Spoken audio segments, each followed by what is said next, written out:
Hello, this is Amel Dasuki, and I'm speaking to Ghenwa Habbal, who is a business psychologist with 20 years of experience in HR through different Arenas in HR. really. Wow. And it's lovely to have you here. Thank you. And we're going to talk about VUCA, but before we speak about it, let's take a step back and understand how, how are organizations today? I mean, it's such a broad question, but how are they today? Are you surviving? Well, they're in a healthy mode. Pretty good. I think they're fine. I mean, with the latest and greatest turbulent environments that the world is witnessing today, I think some organizations are really doing well, and some organizations they might be like on the road of doing well, right? And some organizations probably perhaps they're struggling. And there are many reasons for organizations I know to thrive, like at least them to thrive. And then there are also many other reasons why organizations perhaps strive or struggle to strive. And one thing that comes to my mind basically it is the power of being agile, the ability to be nimble, and their ability to literally think outside that box, right? So, yeah, with the turbulent environment around us, the VUCA environment that we just started the discussion about, I think there's a lot that organization can do, so they become better as well. As they, roll over these years or these eras and thrive in the future. What is VUCA? VUCA. Let's start with that. It's a term. It's an acronym. So it's not a term, it's an acronym. So an acronym that starts or stands for four words. I can say volatility for B, and then you have uncertainty, like everything in this world, and then C is like complexity. Everything is complex, unfortunately, but fortunately as well because it pushes you to think outside that box again.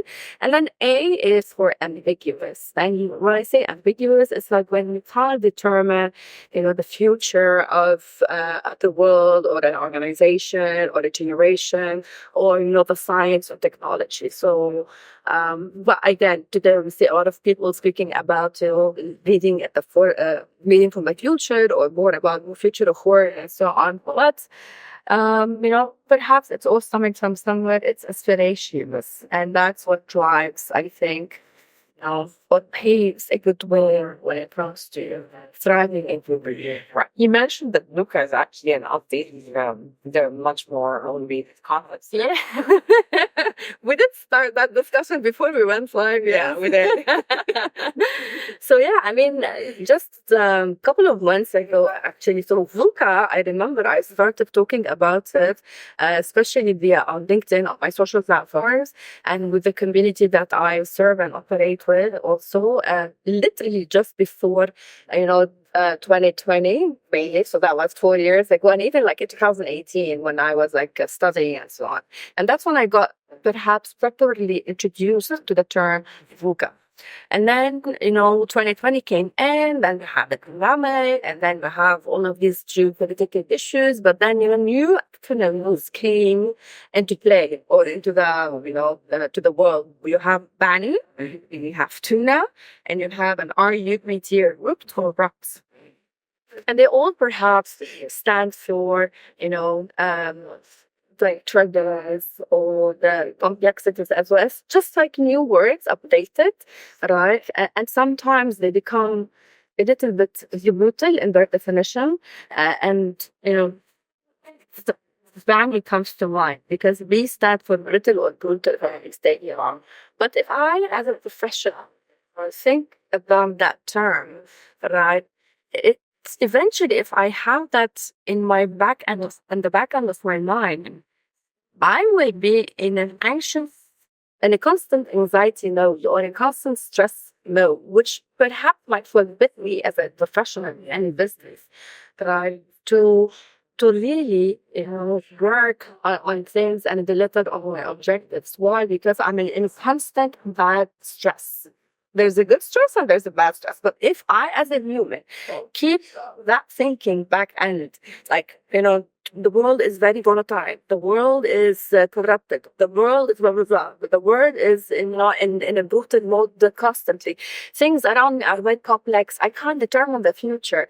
Literally, as a professional, I will be in a box where I can't think beyond that, let's say, limit or that barrier or border, right? And that's when these terminologies or these actions, they have an adverse impact on the world and eventually organization as well, right? So, I mean, there is power in how you think about it, and there is freedom and liberty if you start thinking about these terms in a positive way as well. The ounce is on us as humans and organizations to try to think, how can I leverage this term or this acronym to my own benefits, right? How can I find the solutions solutions midway to help me maneuver as I carve a new path for myself as a business, like as a professional in the business or as an organization competing with other, industry leaders as well. So back to your question. VUCA is a bit outdated. There is Bani, there is RUCT, and there's tuna. But tuna is my favorite, by the way. Fish.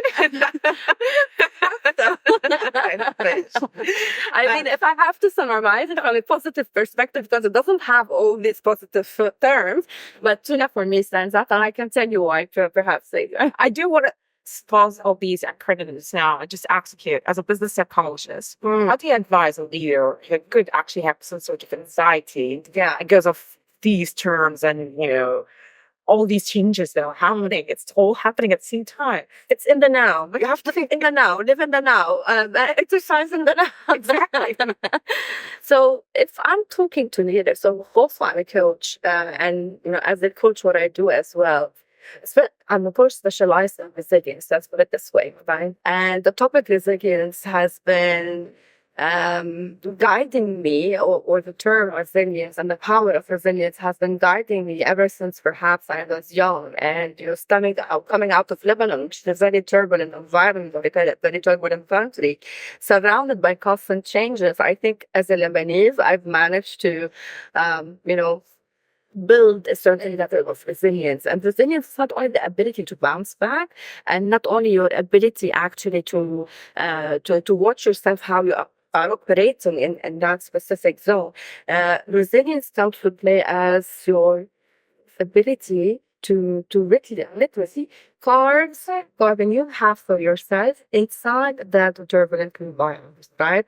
So I think as a resilience coach, that's one thing that I usually share with my coaches and with the leaders that I coach as well, right? Because if you're not resilient enough, right, as a leader, you are unable at some point.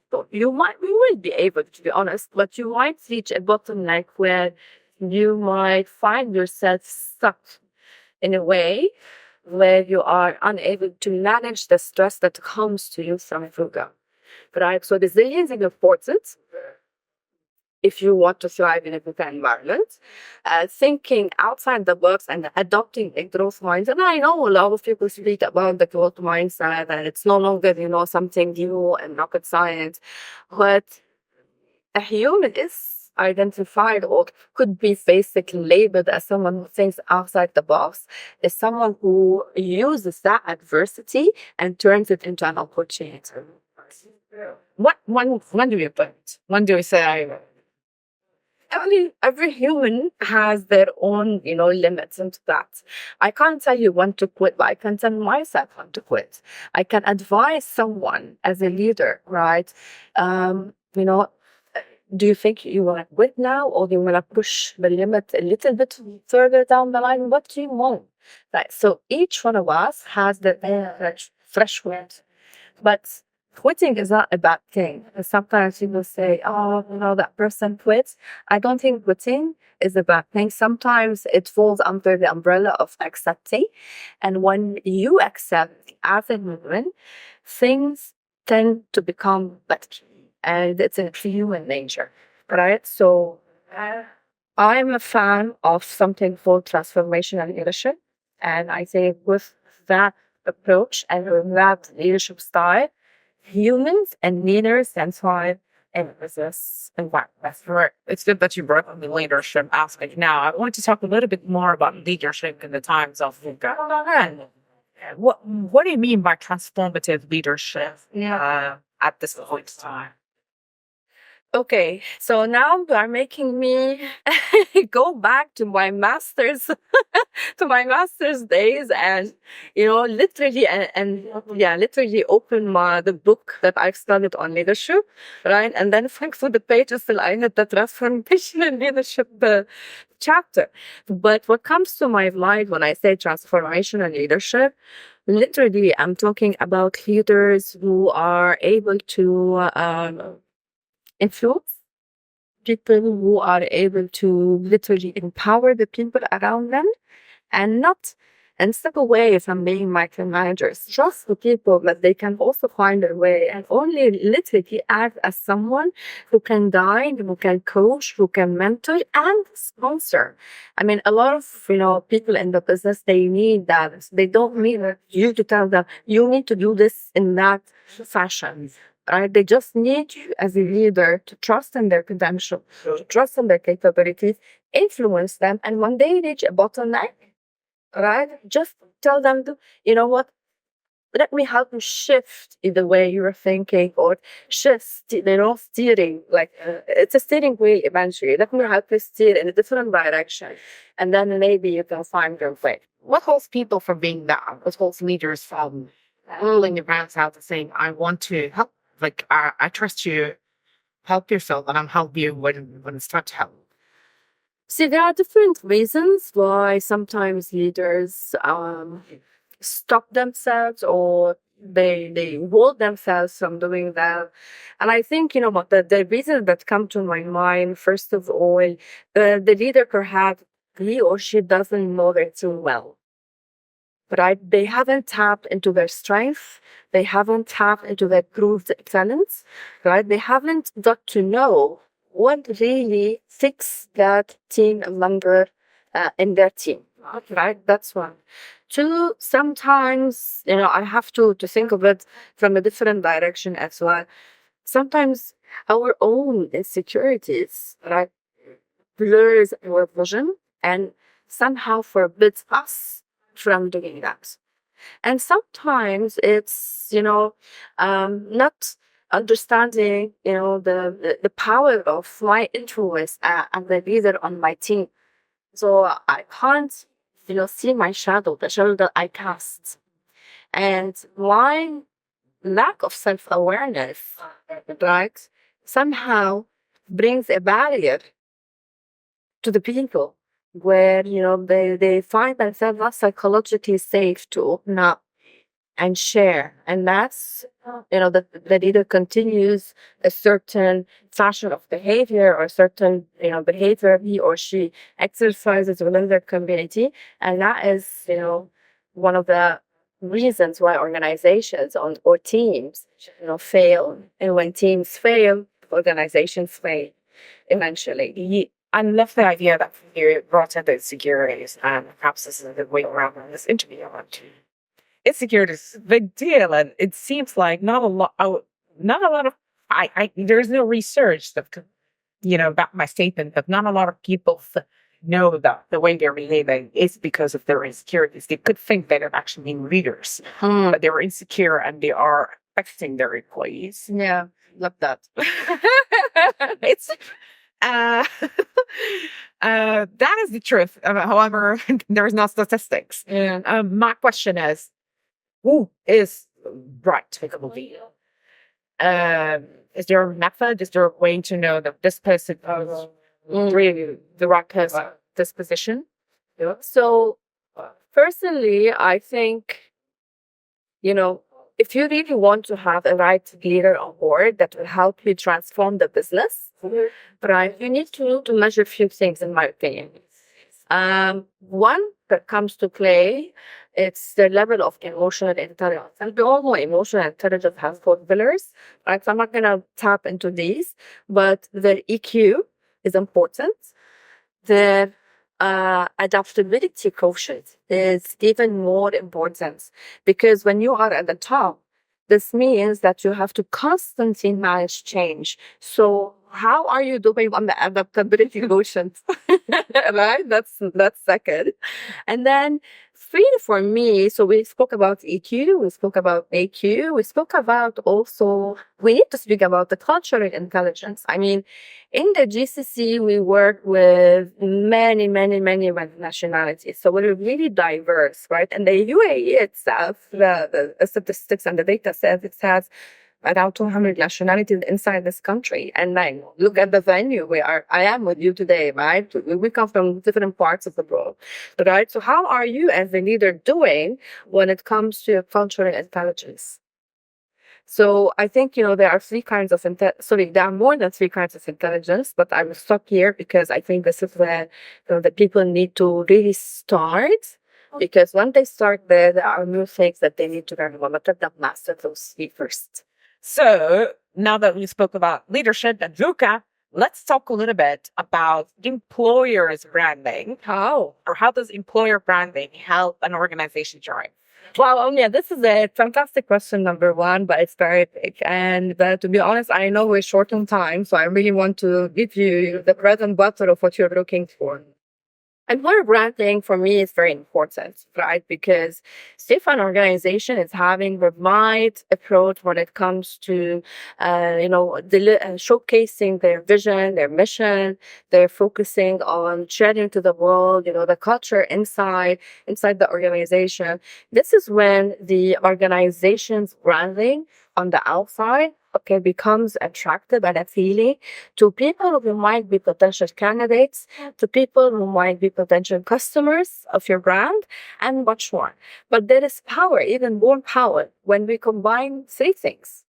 First of all, employer branding is really key and important because we said it's all about attraction and then retention. But what makes it better, right? So organizations can thrive in the end in a VUCA environment is tapping into your people's potential and understand who it's really good from your society on media and how are their personal branding doing on socials, right? So personally, I advocate for everyone to have a professional LinkedIn profile, whether they are into socials or not, because LinkedIn is, we all know it's about finding a job, but that is the old mindset as well, right? Now it's beyond that. And that's a topic for a different session. So having a powerful personal brand as a professional in your business, tapped or combined or worked with a fantastic employer branding with a great and super duper, let's put it this way, some corporate brand, right? So if you combine all of these things like a pyramid, this is when eventually what will happen, people want to join you. People want to stay in the business because they feel that, they take pride in staying in an organization that is thriving in such a VUCA environment. And eventually what would happen, and that's by the way, what I'm about to say is backed up by research and studies, FYI, what will happen, it will somehow increase the price of the stock market. And I know CFOs will be watching you like, let's go into the socials at some point, but it definitely helps increase the price of the stock market in any organization. And when the stock market price increases, organizations thrive. So tap into these 3, master these 3, and then we will start also in the environments. Right. And maybe that is actually a solution for leadership in VUCA is the action 100%. Ghenwa Habbal, thank you very much for your time. It's a pleasure speaking with you today. Thank you so much. I really enjoyed my time with you, and all the best for our transformational leaders. Ciao for now.